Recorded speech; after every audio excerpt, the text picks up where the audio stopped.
Não sei se no Zap alguém reclamou que não está conseguindo entrar.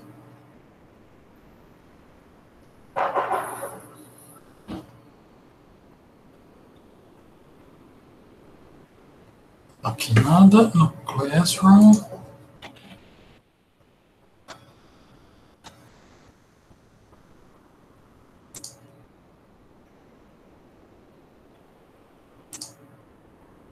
Também nada. Então, deve estar todos aqui.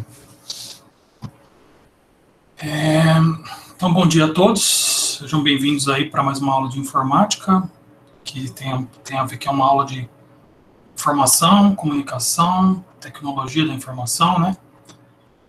E a gente vai começar o conteúdo de hoje.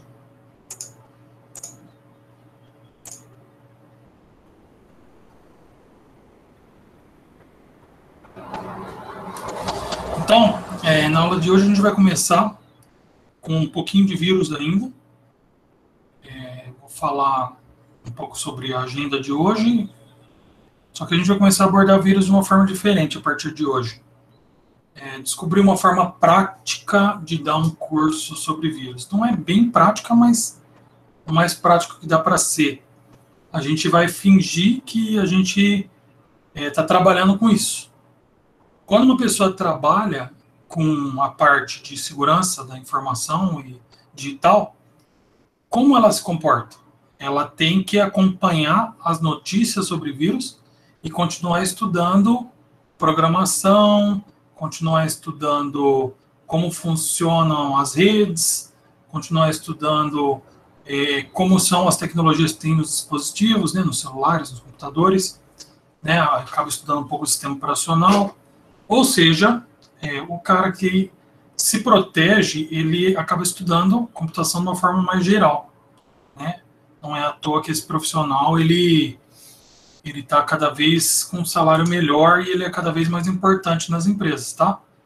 Exatamente por causa disso. Ele tem que ter um preparo maior e ele tem que ser praticamente bom em tudo que tem na computação mais avançada. Então a gente vai mostrar como seria o cotidiano de uma pessoa que trabalha com vírus e começar a trabalhar dessa maneira. E seguindo também essa ideia, então a gente vai entrar um pouquinho na parte de programação, né? Alguns alunos perguntaram sobre a atividade, né?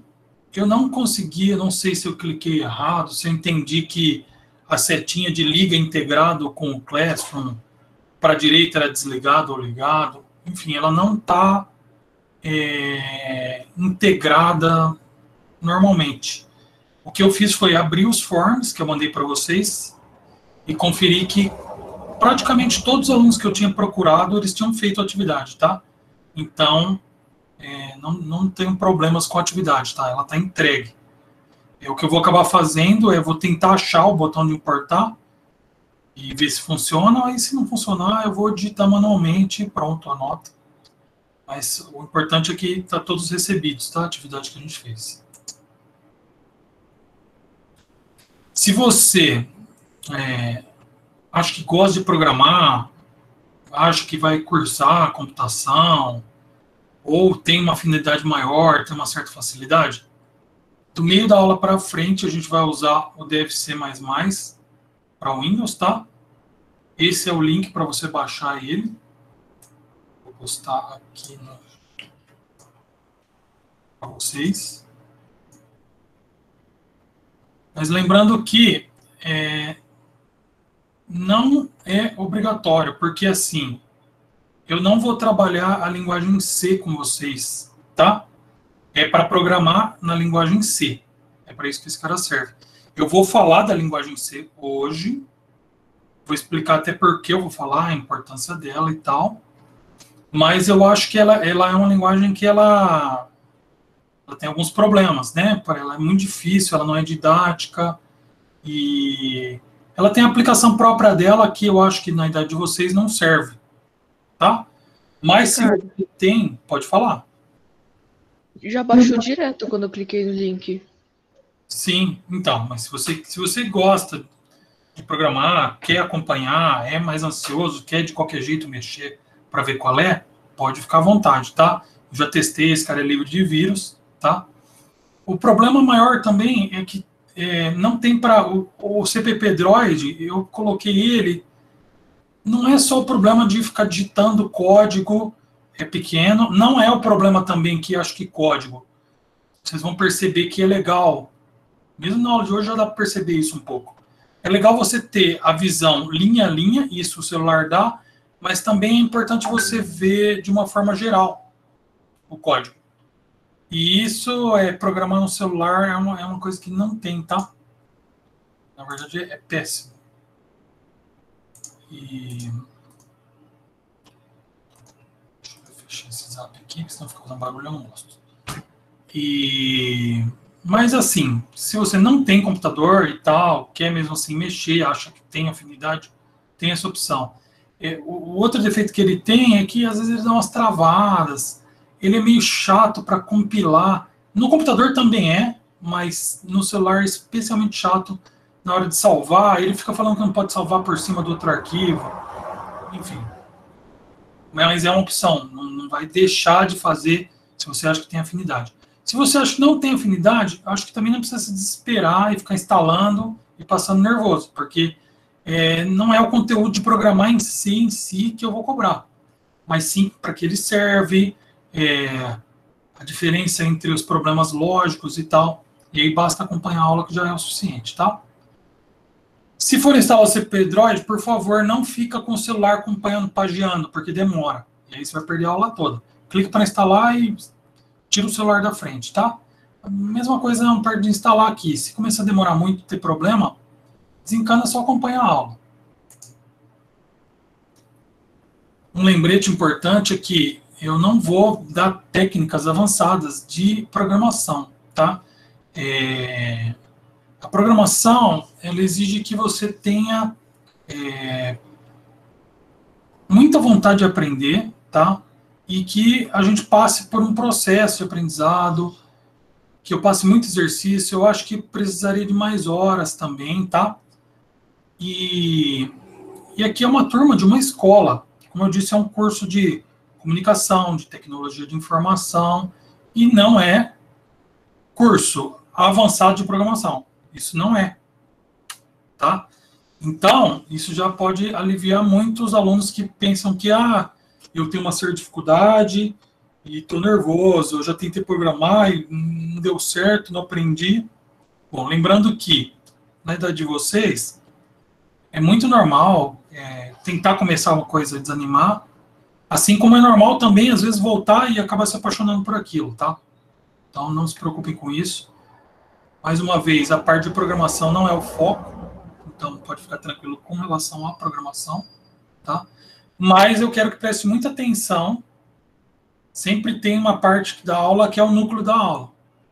E o núcleo dessa aula é como funcionam as coisas, tá?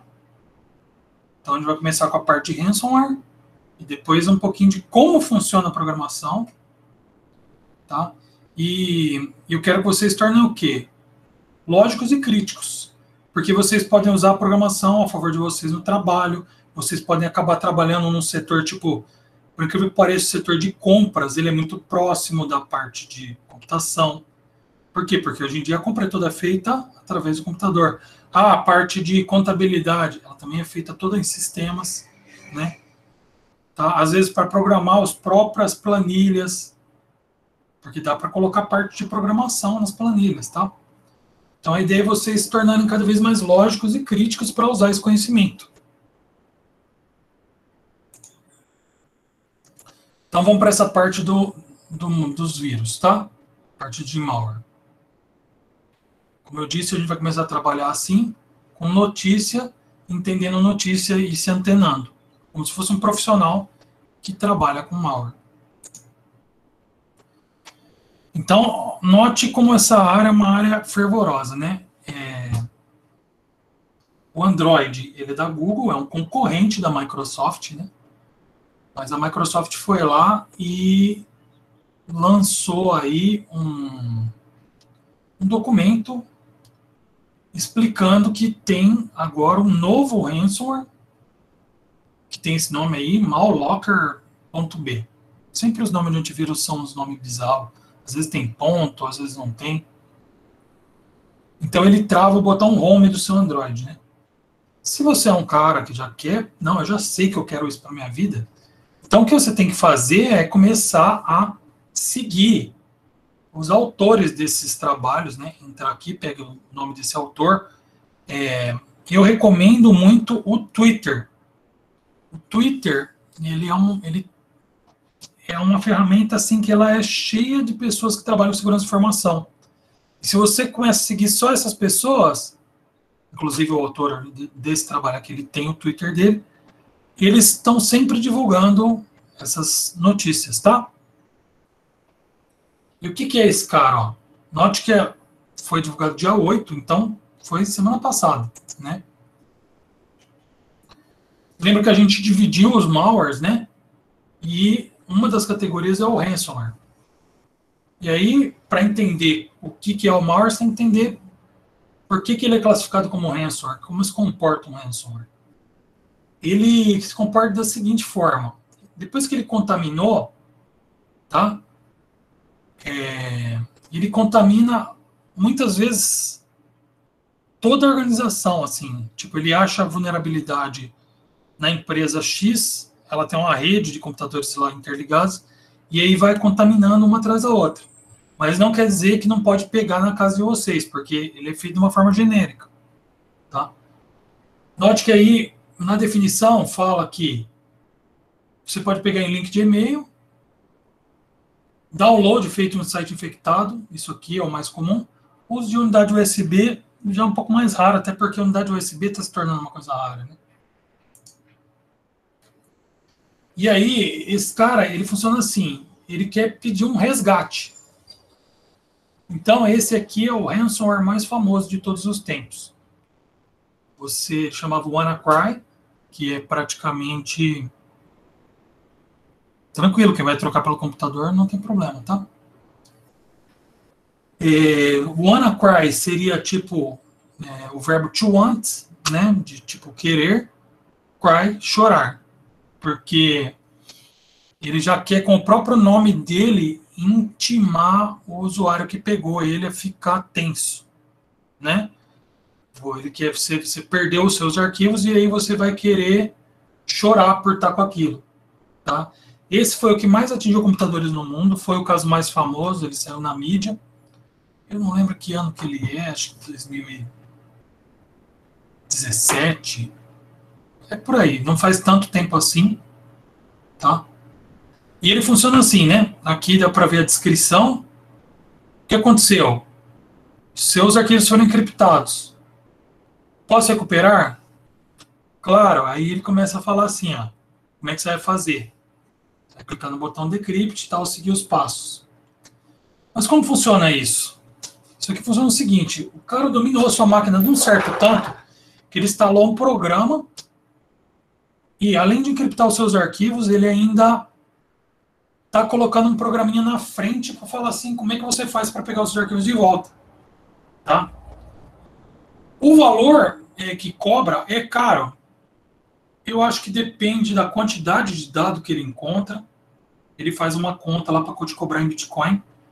Na minha visão, qualquer centavo que se cobra por isso é caro, porque você está pagando por um erro de ter instalado um vírus, né? No fundo, o arquivo é seu, tá? É bem parecido com o sequestro na vida real, porque você tem direito à liberdade, né? Você tem direito à vida, tipo. E o cara pega e tira você da rua, e aí a família fica desesperada, né? E aqui, tipo, assim como no sequestro real, você não tem garantia de nada, na verdade. Eu conheço casos de pessoas que pagaram e tiveram os arquivos de volta. Eu acho que é até curioso isso, porque se todo mundo que pagasse tivesse os arquivos deletados, vamos supor que o programa fizesse isso, o cara só paga e aí deleta. Aí ninguém iria pagar, né? Ele tem uma certa reputação como ransomware, né? Mas, por outro lado, é muito melhor que você se comporte de uma forma que evite pegar esse tipo de coisa, né? Esse aqui é um outro ransomware famoso, que chamava Loki, que aí a tradução seria o travado, né? Travou seus arquivos. Engraçado que ele é mais feio, mas ele tenta ser um pouco mais didático, né? Só que essa didática serve mais para apavorar o usuário, né? Ele começa explicando o que é criptografia, coisa que eu não expliquei para vocês, mas como eu disse, a gente vai destravando os termos devagar. Se alguém tiver curiosidade, pode perguntar. Mas criptografia é uma forma de embaralhar o seu dado para que ele não fique acessível direto. Tá? É praticamente isso que é uma criptografia. Tá? Quem já tinha o Zap antigo percebeu que chegou um recado de criptografia. Daqui eles puseram uma criptografia para o dado não ir puro na rede, né, quando você manda pela internet.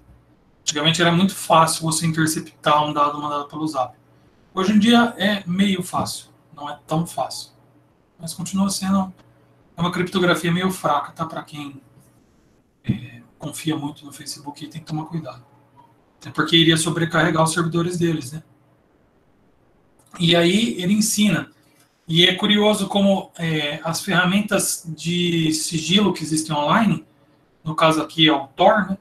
Que eu cheguei a adiantar para vocês no começo do ano, que era uma ferramenta que poderia ser usada muito para o bem, para jornalistas que estão em países que têm controle de internet, ou até quando você acaba descobrindo alguém cometeu um erro no governo de uma cidade democrática, só que essa pessoa é muito poderosa e você quer se proteger, você tem que usar esse tipo de ferramenta que é o Tor para se comunicar, tá? E aqui ele está usando o Tor para quê? Para pegar o resgate dos arquivos de volta, ou seja, para cometer um crime, né? Tá? Essa aula não é sobre Tor, eu não sei se vou dar uma aula de Tor para vocês, talvez não seja o foco do curso também, até porque precisaria saber um pouco mais da área de jornalismo para falar sobre Tor, tá? Mas assim, o projeto do Tor, o Tor é um navegador que ele é usado tanto pelos bandidos, aqui dá para ver, por pessoas que cometem crimes online, né? O pessoal chama de o acesso para a Deep Web, tá? Mas ele também é uma ferramenta muito importante porque ele encriptografa as informações que você vai mandar. Se você é um jornalista, por exemplo, se você que está trabalhando com uma patente e precisa esconder muito aquela patente porque ela está sujeita a ser roubada pelas ferramentas normais. Como eu já expliquei para vocês, quando você dá OK lá no Gmail, no Facebook e tal, você dá OK que eles vão poder ler tudo que você está mandando, né? E aí você quer, trabalhar com um sócio que não está na mesma premissa que você, que não está na mesma cidade e tal, você precisa trabalhar online, você precisa trabalhar com esse tipo de projeto, tá? Isso que é o Tor. Mas assim, como eu disse, eu acho que também não é o foco do curso, porque para ensinar a usar o Tor, para mandar um e-mail e tal, precisaria ter também ensinar o chefe da redação do jornal a receber esse e-mail. Tá? Normalmente, se for uma empresa de jornalismo séria, eles já têm essa estrutura e já tem treinamento dentro. Assim que a pessoa entra, eles dão esse treinamento, tá? Até porque a pessoa vai cobrir coisa de eleição, vai cobrir coisa que pode ser funcionário público cometendo roubo, e as pessoas têm, às vezes, uns poderes muito fortes e a vida da pessoa pode estar em risco, tá? E ela tem que saber se proteger, né? Hoje em dia, o jornalista ele não pode sair mandando tudo que ele faz nas redes sociais, assim, em aberto, né? Esse aqui é um dos mais antigos dos ransomwares e chama CryptoLocker. Eu acho que, se não me engano, essa aqui é a telinha que tem cara de Windows XP. Olha aqui esse tipo de janelinha. Ele já era bem diferente porque se você quisesse continuar usando o seu Windows, estava lá o seu Windows funcionando. Você não tinha acesso aos seus .doc lá, os seus .jpg, suas fotos, né, seus arquivos de texto, né, os documentos de texto, mas ele deixava o seu Windows livre. Ele não queria danificar. Tá? O que saiu agora já é um pouco diferente, ele domina todo o seu Android. Né? A gente vai falar um pouquinho das diferenças nos próximos slides. A gente tem que começar a aprender que todo vírus, ele não quer destruir o seu sistema operacional. Só que, muitas vezes, ele para contaminar o seu sistema operacional, ele consegue contaminar o Windows em inglês bonitinho. Mas aí ele tem o Windows em português, ou alguma atualização que tem uma diferença entre um Windows e o outro, ou mesmo Android, ou mesmo Apple, tá? Quando você pega aquele vírus, ele acaba crashando o seu sistema operacional, tá? E aí, em vez de você ver o recado, você só vê uma tela de erro quando você liga ele, tá? Você acaba a bateria dele, quando você vai ligar, aí ele dá um erro e morre. Ou ele acaba congelando na hora que você instala. Isso acontece muito quando você instala um vírus. Então, de qualquer forma, ele incapacita o seu aparelho, tá? Que a Mariana pediu para explicar novamente o que é Tor.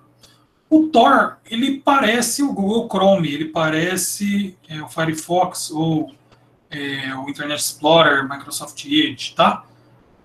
Quando você abre ele. A diferença entre eles é que ele é uma ferramenta que ele permite você ser anônimo online, tá? Ele tem ferramentas que usam essa técnica de encriptação e outras técnicas de mandar o dado pela rede de uma forma que ela engana quem está tipo te espionando. É praticamente isso que é o Tor. O Tor tem uma brasileira na gerência, eu não sei qual cargo que ela tem, mas ela está todo ano aqui no CMC, eu já fui ver palestra dela. As palestras delas estão online, e foi lá com ela que eu aprendi a importância de você dar liberdade, né? Essa parte de jornalismo, essa parte de investigação, essa parte de patente, foi com ela que eu aprendi. Tá? Mas é mais ou menos isso, não precisa se preocupar tanto com Tor. Tem bastante informação, porque o projeto, quem codifica o Tor, a ideia é essa, tá? Eles não fazem o Tor para os bandidos. O bandido usar lá para vender, por exemplo, tráfico de armas, eles fazem porque a ferramenta ela te protege muito para você ser anônimo, e aí acaba favorecendo isso também, tá? Mas eu vejo assim, quem pensa que o Tor é o problema, não entende como funciona a internet, porque o Tor ainda serve para o jornalista. Se você tirar o Tor, o jornalista não vai ter a ferramenta, o bandido cria uma outra ferramenta, tá? Porque acaba rolando muito dinheiro para tráfico de droga e arma, e aí dá estrutura para eles criarem ferramentas, tá?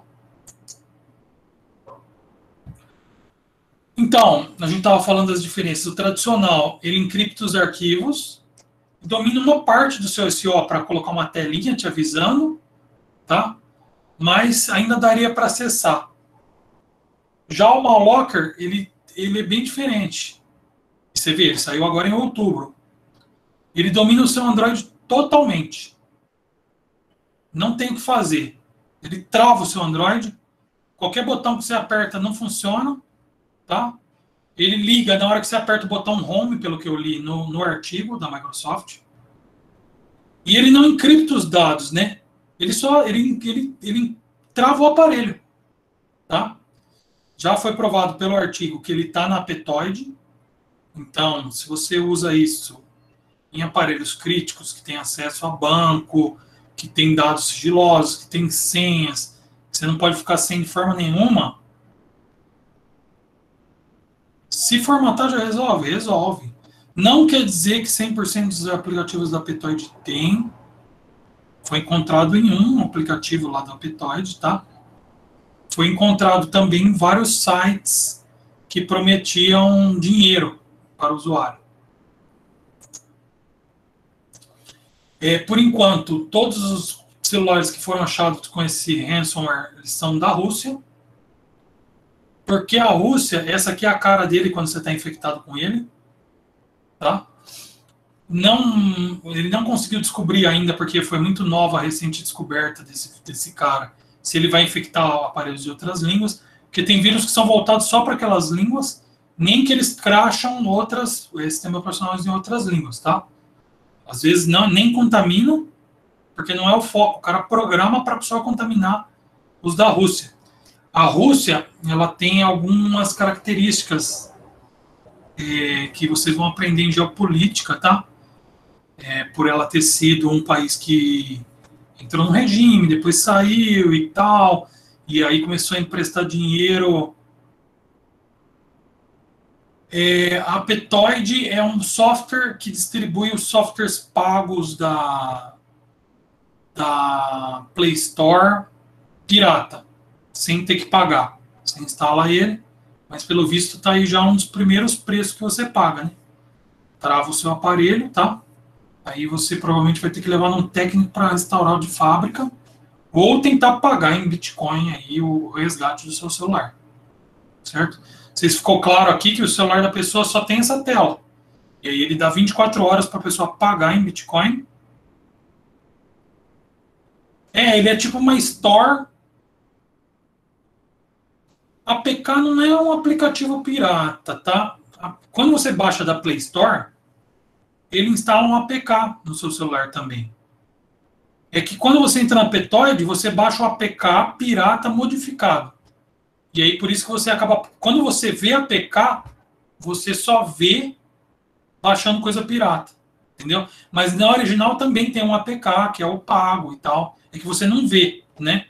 Você acaba não vendo o arquivo. Você usa a Store para instalar. Então, isso conclui a parte de ransomware, né? E, mais uma vez, eu não quero que decore o que é ransomware, né? Eu tô, tipo, mostrando para vocês que o cara que trabalha com segurança, ele tem que estar lendo as notícias sempre, porque imagina, se ele é o cara mais profissional que existe, trabalha há 40 anos com segurança de informação. Só que ele não leu esse artigo da Microsoft, saiu semana passada, ele foi para a praia. E aí ele chega, ó, já tem um cara novo.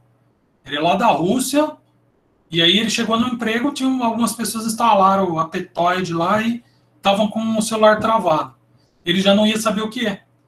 Então quem trabalha com segurança tem que ler muito notícia de lançamento de vírus. Ele tem que saber como funciona o Android para entender um pouco mais sobre esse vírus e como limpar, né? Ele tem que entender de programação para saber onde que estaria o erro do Android, porque isso aqui é um erro do Android que permite uma vulnerabilidade, né? E aí como se proteger, por exemplo, se fosse questão de ter celulares corporativos e proteger os celulares da empresa, tá? Então, conforme eu disse, o cara ele tem que saber de várias áreas, né? E é mais ou menos a pegada do nosso curso, só não é nada avançado, até porque é um curso que a gente está começando a conhecer essas áreas, né? Alguma dúvida nessa parte de ransomware? Deu para entender bem?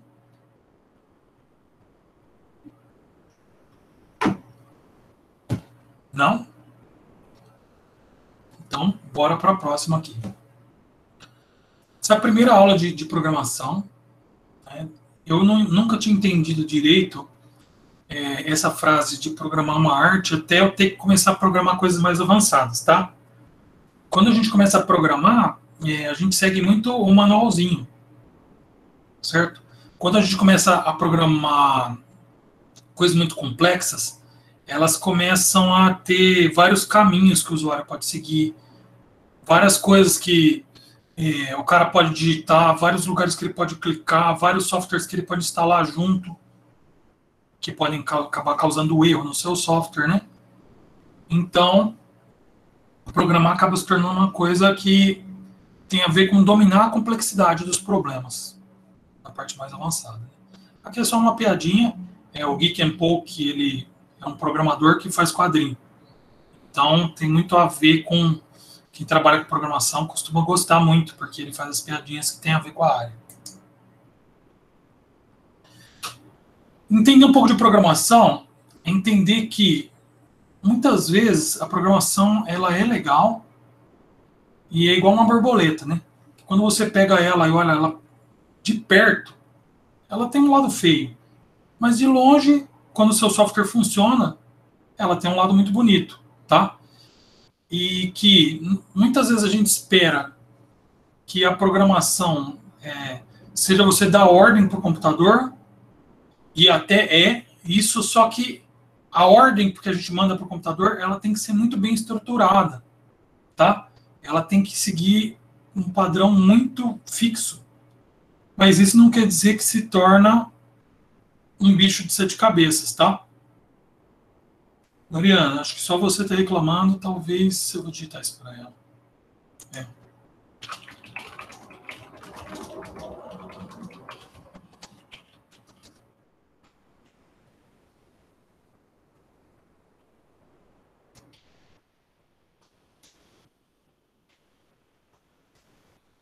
Então, não é um negócio tão difícil de entender, tá? Mas também não é um negócio tão fácil quanto fazer um desenho. É só começar também. Desenhar tem a ver com praticar.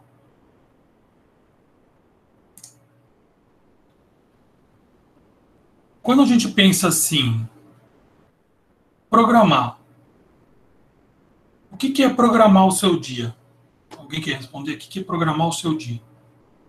Você programou o seu dia amanhã?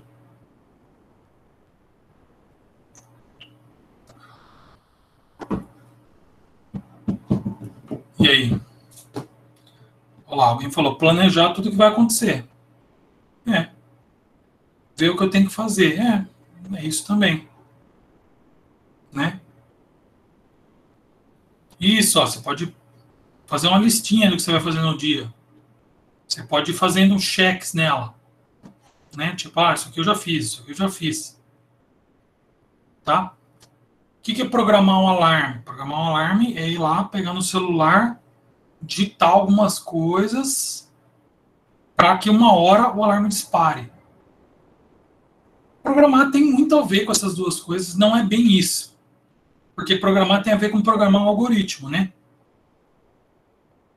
Isso, você coloca o horário que vai acordar, o horário de tomar um remédio, o horário que vai acontecer uma meet, o horário que você programou para ir fazer um compromisso, né? Isso que é programar um alarme. Programar um algoritmo tem a ver com isso. Por quê? Porque você vai pegar o computador, digitar algumas coisas, e aí ele vai acabar executando aquilo numa sequência. Isso que é um algoritmo. Algoritmo parece uma palavra muito feia. Nem sabia que essa lampadinha estava em cima. Mas todas essas palavras que começam com al, né? Alface, álgebra, são palavras árabes, né? E nada mais é do que uma sequência finita de regra para um conjunto finito de dados. Uma das coisas que a gente já fez foi fazer a atividade da receita. Esse exemplo é clássico para falar sobre um algoritmo. Como fazer um bolo. Porque você descreve os passo a passo, numa sequência lógica. Do começo até o fim, né? Você começa colocando a farinha, depois você vai pôr o ovo, depois, tá? Então, você tem uma sequência de coisas que você vai executar. Ou trocar o pneu de um carro, tá? Você começa, furou o pneu, confira se furou o pneu. Segundo passo, abra o porta-mala, pegue a chave de boca. Terceiro passo, desaparafuse os parafusos da roda. Quarto passo, sua roda vai cair, você esqueceu de pôr o macaco. Então, tudo tem a ver com você fazer a sequência de uma forma que você consiga atingir um objetivo. Tá? E como o exemplo aí de trocar um pneu, você você pode fazer um algoritmo que não funciona, você pode fazer um algoritmo que funciona. A sequência de passos ela tem que seguir uma lógica, tá? Aqui eu vou dar um exemplo, que não vai ser tão fácil de entender, mas é que já começa o que é mais importante da aula de hoje, essa parte de programação. Tá? Imagina que você foi contratado para fazer um robô que vai fritar ovo. Alguém não sabe fritar ovo? Não precisa saber fritar em si, já fritou, mas sabe quais são os passos? Fritar o ovo envolve você pegar uma frigideira, pôr um pouquinho de óleo, quebra o ovo, joga a casca fora, o ovo vai no óleo, põe um pouquinho de sal, fritou o ovo, tá? Se você vai fazer um robô, você tem que fazer um robô que faz todos esses passos. Um braço mecânico que pega a panelinha, põe num lugar que esquenta, um outro braço mecânico, que seja o mesmo, que põe o óleo, tá? É muito diferente você ter um erro de projeto lógico e você ter um erro na programação dos braços, tá? Quais são as diferenças? Quando você tem um erro lógico, esse robô que vai fritar o ovo, ele pega e joga a casca, por exemplo, um exemplo de erro lógico, tá? A pessoa não sabe fritar ovo, o robô também não sabe, porque é ela que programou o robô. Ela joga a casca na frigideira e o conteúdo, a gema e a clara, ela joga no lixo. Então, esse foi um erro lógico. O robô ele não vai travar o braço, ele não está girando o braço para o lado errado, ele não está sobreaquecendo o braço dele, ou colocando a frigideira jogando longe. Tá? Então, não foi um erro de programação, foi um erro de projeto. Essa que é a diferença. A gente vai ver hoje um erro de projeto e um erro de programação. Toda linguagem de programação tem um programa que chama Hello World. Esse programa ele serve para quê? Primeiro, ele serve para mostrar para a pessoa como que aquela linguagem, no caso aqui a gente está vendo a linguagem C, faz para soltar um aviso numa tela. Tá? Segundo, ele serve para dar uma ideia geral de como funciona a linguagem, né? Porque cada linguagem de programação ela tem uma forma de programar, tá? Tipo, ela tem tipo a sua própria sequência de comandos, tá? E os comandos do C, por exemplo, para imprimir é o printf. Se você for usar Python, é o print. Se for usar Java, é um outro comando. JavaScript, um outro comando, tá? O C, ele obriga você a ter um main. Main seria tipo, tradução, acho que uma boa tradução seria principal. Tem outras linguagens de programação que não tem um main. Basta você sair programando. O que mais? O C te obriga a incluir as bibliotecas que você vai usar. Mesmo que seja um programa de uma linha, já é obrigado a colocar pelo menos essa biblioteca aqui. Eu acho que essa aqui está aqui à toa, tá? E essa é a cara da linguagem C. É isso, para isso que serve o Hello World, para dar uma ideia da cara. Mas, professor, por que você está mostrando a linguagem C se a gente não vai usar C? Primeiro, a linguagem C, ela é de 72 e até hoje está viva. Isso já dá uma ideia da importância dela, né? Boa parte do Windows é feito nela. O Unix e o Linux é todo feito nela. Praticamente todo, vai. Tem um pouquinho de linguagem de máquina, mas é pouca coisa. O Android, ele é feito um pouco em Java, mas boa parte em C também. Qualquer driver que você vai fazer ele em C. Mas, professor, isso é tudo coisa meio velha. Fica calma que a gente vai falar até chegar lá, tá? A gente vai repetir. É o primeiro contato. Tá? Não precisa decorar isso aqui da linguagem C. É só como ela é. Ó. Eu estou mostrando a cara dela. Mais importante saber que toda linguagem tem um programa chamado Hello World que mostra como é que é a cara da linguagem. Linguagem de programação é a forma como você programa o seu sistema. Tá? A gente vai falar de várias linguagens na aula que vem. O que é cada uma e para que serve cada uma. Certo? E aqui eu só estou dando uma visão geral. Não precisa decorar nada. Tá? O Alexa, por exemplo, ele é programado em C. Boa parte dele. Qualquer dispositivo mais ligado a hardware, né? Eu tenho uma geladeira inteligente. Eu tenho uma máquina de lavar roupa inteligente. Essas coisas têm boa programação em C ou em Arduino. Tá? E o Arduino também é feito em C. tá? Ele tem Java, mas a maior parte dele é em C. Porque o C, ele funciona... Toda vez que você tem um processador, a primeira coisa que os caras portam para ele, ou seja, eles trazem para funcionar, é a linguagem C. É difícil, eu não consegui encontrar um exemplo de um processador que não compila C. Mas com certeza existe, tá? Mas é que eu realmente comecei a procurar o ARM que vem no celular compila C, o ARM que vem no seu Android, o ARM que vem no Arduino, o Intel que vem no seu computador Intel, o AMD. Então, ou seja, dá para compilar C até no processador da placa de vídeo. Mas, no fundo, essa ideia de programar é a ideia de você seguir caminhos, tá?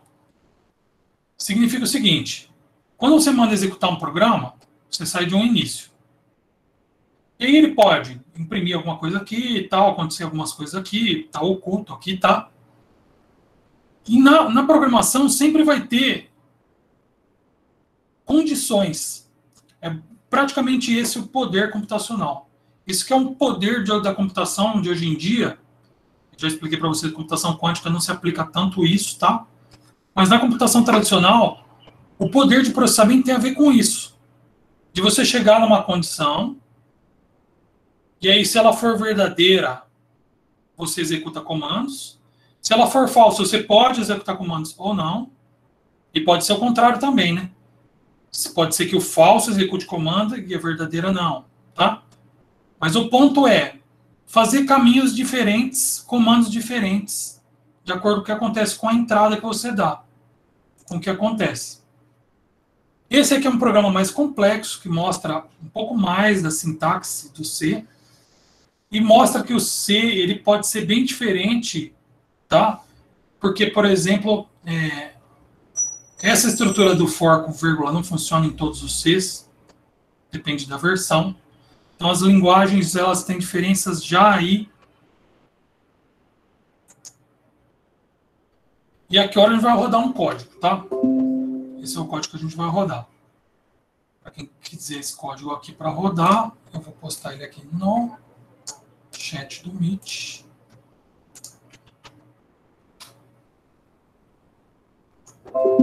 Lembrando que é continuação, tá? E que se você copiar e colar, talvez pegue meu nome. Eu nunca copiei e colei coisa do chat do Meet. Aí tem que filtrar. Porque o ideal é ele ficar assim, né? Ó. Esse aqui é o dev, tá? Para quem não instalou, só vai acompanhar. Então, essa é a ideia de um programinha desses.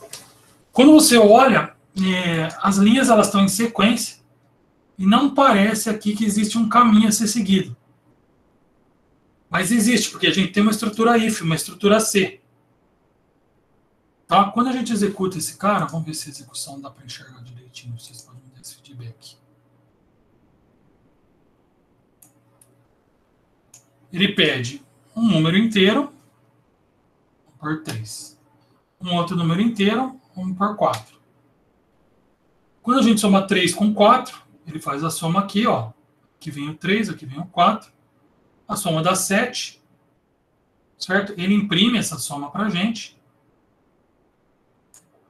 E aí ele faz um teste. Essa soma, ela é maior que 10?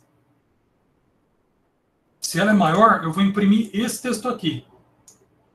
Se ela é menor, eu vou imprimir esse texto aqui. Alguém já consegue perceber que existe um caso que não está sendo coberto? Onde cola, você tem que colar aqui no dev. Você cola para formar esse código aqui, igual o meu.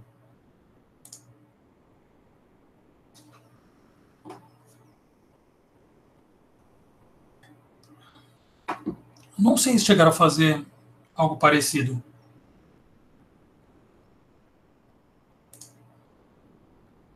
Pergunta agora é o seguinte, ó. Ah, entendi, com o Júnior. Legal. Eu fiz essa programação. Existe algum caso que não vai... Ah, você tem que vir aqui, ó. Compilar e executar. Ou você dá o compilar e depois o executar. Tá?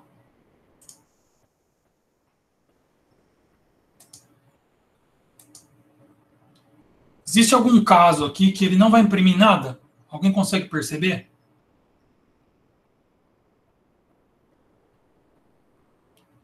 Se eu puser outros dois valores, vamos rodar de novo esse cara.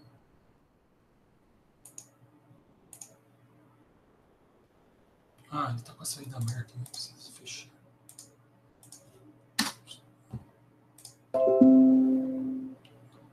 Eu venho aqui.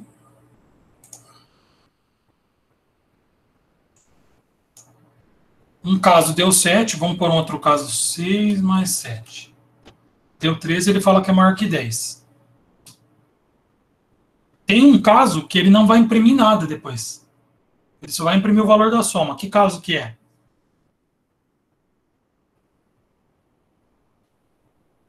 É isso que é a lógica de projeto, gente. Ó. Esse é um caso que eu fiz por querer um erro. Exatamente. Ó, a Mariana, acho que tem alma de programadora aí. Ó. É o caso que dá 10. Porque eu não fiz nenhuma ação quando dá 10. Se ele for maior que 10, eu imprimo isso. Se ele for menor, eu imprimo isso. Legal, e quando dá 10? Vamos dar uma olhadinha. Chega aqui. E roda o código com 5 e 5. Ele dá só a soma. Ele não vai passar nem com if nenhum outro. Certo? O certo seria eu programar o if da soma com 10, se eu quiser seguir o princípio da computação de que eu nunca deixo o usuário na mão. Tá? A gente sempre dá uma resposta para o usuário. Esse é um princípio muito legal, porque o usuário ele não gosta, por exemplo, que o software está lendo e ele fica lá olhando para a tela. Ele quer uma barrinha para saber que está lendo.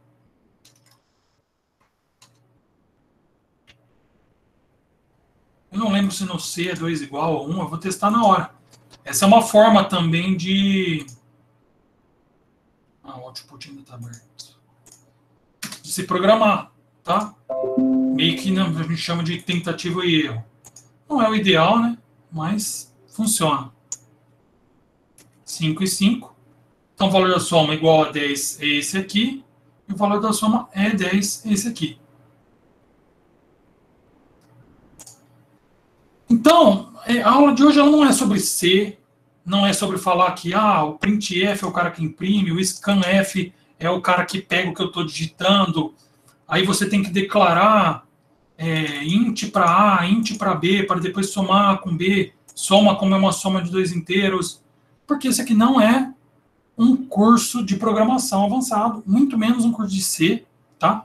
Talvez a gente veja outras linguagens de programação, talvez não, a gente vai ver, mas que sejam outras mais modernas e mais diretas e mais práticas, tá?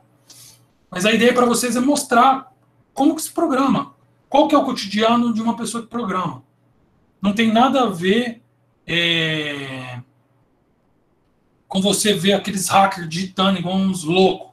Tem a ver com você ficar fazendo uma leitura minuciosa, tá? Procurando onde tem erro de lógica, erro de projeto. Porque, por exemplo, o compilador, ele ajuda vocês, se sem querer você, em vez de digitar printf, digitou printf, digitou com B, tá? O que acontece aqui nesse caso? Nesse caso aqui, quando você vai compilar, ele vai falar que printf não existe nesse escopo, tá? Porque a gente incluiu stdio e esse cara tem printf, mas não existe printf nele. Ah, pode crer. Eu só uso o antivírus aqui da Microsoft e ele não reclama dele. Depois eu não sabia, nem tinha pensado nisso, que alguns antivírus podem não gostar de compilador, né? Porque ele fica criando executável, entendeu? É um comportamento que vírus também tem. Toda vez que eu mando compilar e executar, ele cria um .exe, que é um executável. Tá? Então, o erro de digitação, ele nem começa a rodar, ele fala para mim que eu digitei errado. É bem diferente de um erro de projeto. Como é que seria um erro de projeto, professor? Vamos mostrar um erro de projeto.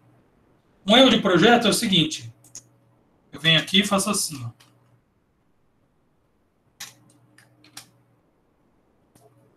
O que isso faz no meu programa? Opa, acho que está aberto aqui. Estou esquecendo de fechar isso toda hora. Um erro de projeto é isso aqui, ó. Eu digito 3, eu digito 4, e ele fala que a soma é maior que 10. O compilador, ele não está entendendo português. Para ele, o que está entre aspas é um texto. Tá? E aí, quem cometeu o erro aqui, no caso, fui eu. Mas esse também não é um erro de programação, professor. É um erro de programação. Só que é um erro de projeto. É um erro de lógica de projeto. Porque eu não sabia que o que é maior que 10 e eu estou escrevendo menor. É diferente de digitar printf. É igual a diferença dos vírus lá.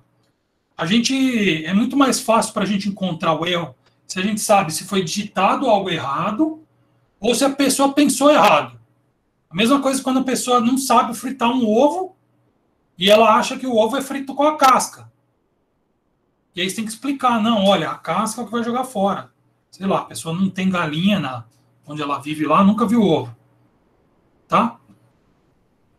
Isso que é o mais importante da aula de hoje, é você saber a diferença entre os dois. Alguém consegue pensar num exemplo de if rodando em um jogo? Isso seria, tipo, pergunta final da aula de hoje.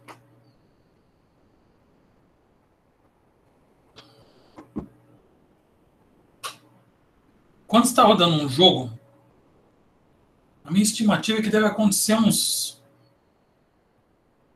Sei lá, deve ser acontece um if a cada toquinho que você dá no teclado. E como tem um monte de jogador, tem um monte de if acontecendo ao mesmo tempo. Por quê? Ó, imagina você está fazendo um joguinho, você que está programando um joguinho. O bonequinho, quando ele encosta no outro bonequinho, ele morre. Cada passinho que o bonequinho está dando aqui para a esquerda, você tem que fazer uma condição. A posição desse cara é a mesma posição do outro bonequinho? Não. Então pode continuar andando. A posição é a mesma, é a mesma, é a mesma. Quando ele encosta, posição é igual a posição, e aí você põe lá uma animação de morte e tira uma vida do jogador. É assim que se programa um jogo, por exemplo. Para entender mais ou menos a ideia do if, não é uma coisa que eu quero ser 100% claro hoje ainda, mas quero que vocês entendam a ideia. Tá? O mais importante da aula de hoje é saber a diferença entre na hora de pensar o que o seu programa vai fazer e fazer um rascunho dele em papel, um rascunho de projeto, e um erro de programação no seguinte sentido, de sintaxe de digitação. Realmente chama erro de sintaxe, né? Vai continuar esse assunto semana que vem, com certeza. Tá?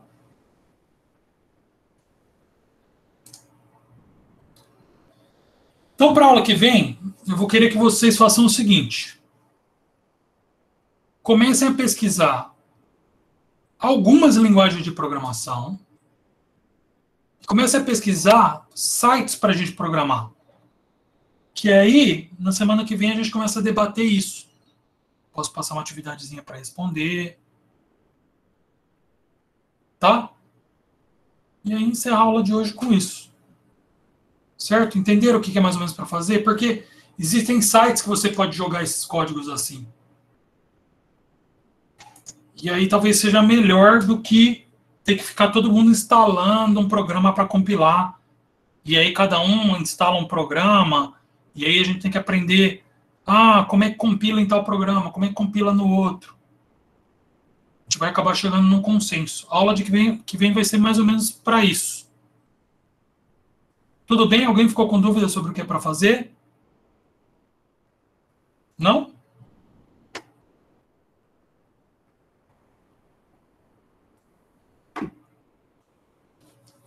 Mariana, é o seguinte, ó, mesmo alguém tinha perguntado aí, o que são linguagens de programação? Dá uma pesquisada o que são linguagens, quais são as linguagens. E, tipo assim, se eu colocar assim, ó, programar online. Vai ter alguns cursos de programação. Aí aqui, ó, 6 compiladores online. Aí esses caras rodam no site, não precisa instalar esse DevCpp. Só que cada um deles roda uma certa quantidade de linguagem, ó. Esse aqui roda esses aqui. Esse aqui roda essas. E aí dá uma pesquisadinha. O que são essas linguagens? O que é o Fortran? O que é o Java? O que é Basic? Porque aí semana que vem a gente já vai discutir isso um pouco mais profundamente. Quais são as linguagens? Quais são os sites de compilação? Escolher um para a gente trabalhar até o fim do ano. Tá bom? Agora deu para entender, mais ou menos? Maravilha, então, gente. Vou parar a gravação.